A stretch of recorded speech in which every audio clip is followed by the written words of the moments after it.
ఒక గ్రామంలో ఒక ముసలి అతను ఉండేవాడు. అతనొక్కడే ఆ ఇంట్లో నివసించేవాడు. తనకి ఉన్న పొలంలో పని చేసుకుని వచ్చిన దాంట్లో పూట గడిపేవాడు.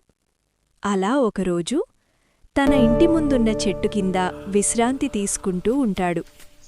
2 పక్షులు ఆ చెట్టు మీద వాలి కూర్చుని ఉంటాయి.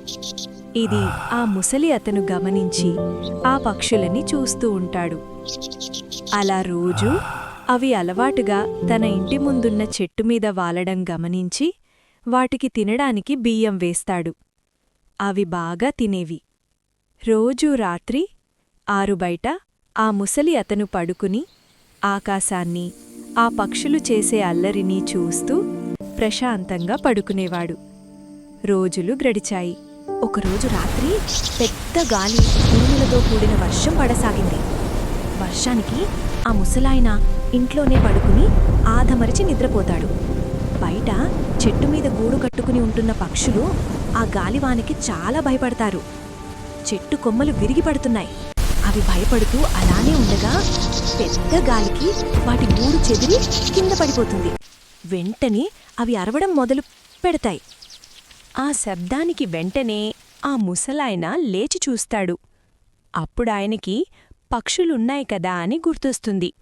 వెంటనే వెళ్ళి చూస్తే ఆ గూడులో ఉన్న పక్షుల గుడ్లు కిందపడి ఉంటాయి. ఆయన వెంటనే వెళ్ళి వాటిని తీసుకుని వచ్చి ఇంట్లో పెడతాడు. వాటిగా చూసుకుంటాడు. ఆ గుడ్లు పిల్లలవుతాయి. వాటికొక ఇల్లు కూడా కట్టి రోజూ వాటికి ఆహారం కూడా పెడుతూ పిచ్చుకలు, ముసలాయన సంతోషంగా ఉంటారు.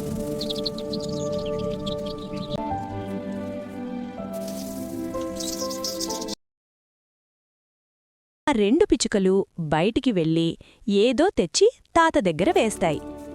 ఏంటిది అని చూడగా ముందు బియ్యమనుకొని కొరికి చూడగా అది విరిగి 2 బంగారు రంగులో ఉండడాన్ని గమనిస్తాడు. వెంటనే ఈ పక్షులు ఎక్కడి నుండి తెస్తున్నాయని వాటి వెంటనే వెళ్ళగా తన పొలంలోనే చివరిగా లోతున్న గనిలో ఆ బంగారపు ముక్కల్ని చూసి ఆశ్చర్యపోతాడు. వెంటనే ఆ ముసలి ఆయన ఏడుస్తూ పిచ్చుకలని కౌగిలించుకుని చేసుకుని, నా కష్టాలన్నీ తీరిపోయాయి, ఇది మీ వల్లనే అని కృతజ్ఞతలు చెప్పి బంగారపు ముక్కలని ఒక సంచిలో పెట్టి తాత పట్నంలో ఉన్న బంగారు దుకాణం దగ్గరికి వెళ్ళి అమ్మి డబ్బులు తెచ్చుకుంటాడు.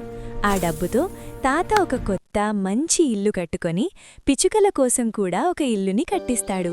రోజూ తాత పిచ్చుకలకి ఆహారం వేస్తూ అక్కడికి వచ్చిన కొత్త పక్షులకి కూడా ఆహారం పెడుతూ ప్రశాంతంగా ఆ తాత మరియు ఆ పిచ్చుకలు కలిసి సంతోషంగా జీవితం గడుపుతారు. ఇలాంటి మరిన్ని మంచి కథల వీడియోల కోసం జానకమ్మ కథలు ఛానల్ను తప్పకుండా సబ్స్క్రైబ్ చేయండి.